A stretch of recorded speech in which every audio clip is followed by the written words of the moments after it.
toto, co vidíte, tak je to horší jak v 97. A vůbec nevím, co bude dál, protože i svůj domek mám pod vodou, všechno. Jsou zvědavé, jestli se vrátím vůbec zpátky do baráku. To bude asi tak všechno.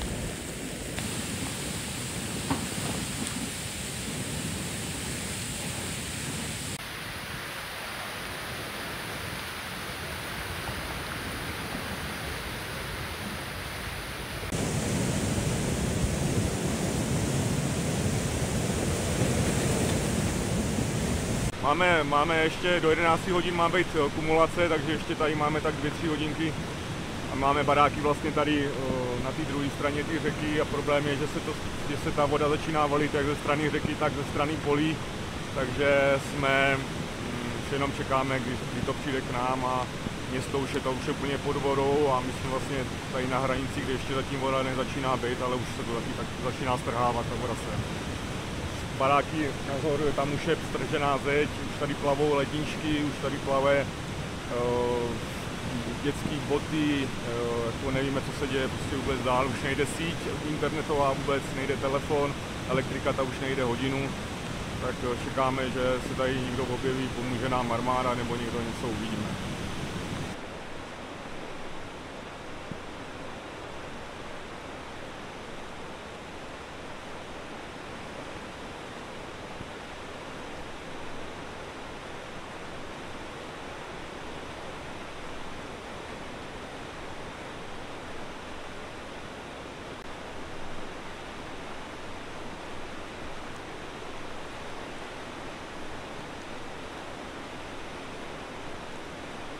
Já jsem akorát cestoval za rodinou, za babičkou, za dědou, ale bohužel jsou rozřízlí od silnice, takže vlastně já se nemůžu ani dostat za nima vlastně dom. Takže vlastně budu čekat, co bude, jestli tohle ustane, nebo jak to bude, jo. Takže člověk neví ještě.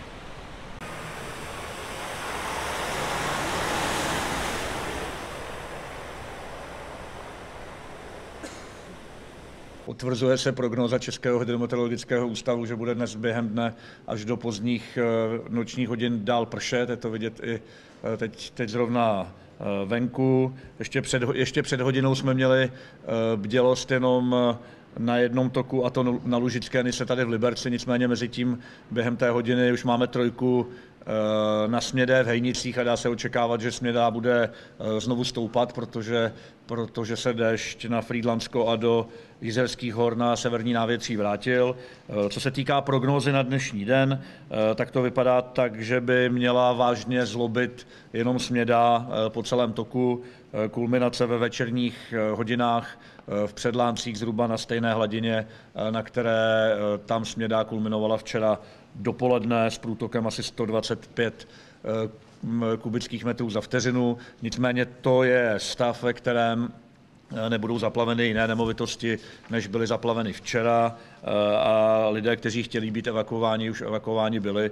Samozřejmě budeme v odpoledních hodinách upřesňovat i ty další lokality, které jsou chráněny ve Výšce a v Poustře díky protipovodňovým hrázím.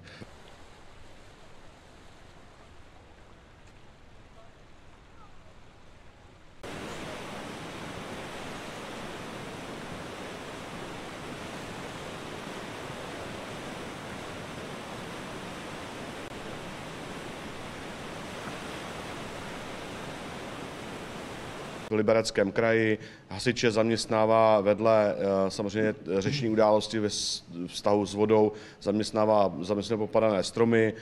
Za předcházející 24 hodin jsme likvidovali více jak 200 stromů popadaných.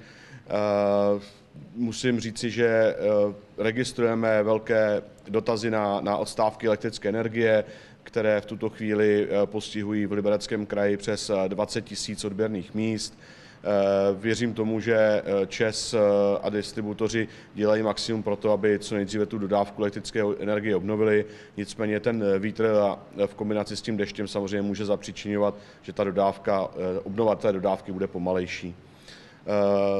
na Smědou a respektive na Frýdlantský výběžek. Vlastně s panem hejtmanem budeme následně odjíždět, budeme se tam určitě pohybovat v průběhu následujících hodin a řešit s povodními orgány tu situaci, která tam bude nastávat. Předpokládáme, že by neměla se zhoršit oproti včerejšímu stavu, nebo by měla být velmi, velmi obdobná.